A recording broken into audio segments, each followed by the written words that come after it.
Hello guys, happy new year. আজকে আমি পঞ্চম শ্রেণীদের পাতাবাহার 48 পৃষ্ঠার একটি ছোট্ট একটি কবিতা আছে, যাতে লেখা 1-2। তর্জমা বিবেলেন্দু মজুমদার। মানে কবিতার নাম তর্জমা। তো তর্জমা কবিতাটি আমি পড়িয়ে শোনাবো। চলুন। এদিকটা রাত আর এইটা হলো দিন।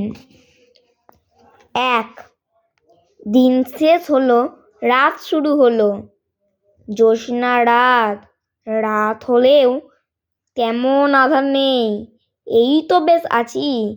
চাঁদ যেন মেঘ ঢাকা না পড়ে, কালো মেঘ যেন না আসে। 2 ভোরের সূর্য উঠেছে, অন্ধকার আর নেই। ইস্পার ইচ্ছায় এখন আমরা অবাধে, সব জায়গায় যেতে পারবো, এখন সবকিছুই দেখা যাচ্ছে।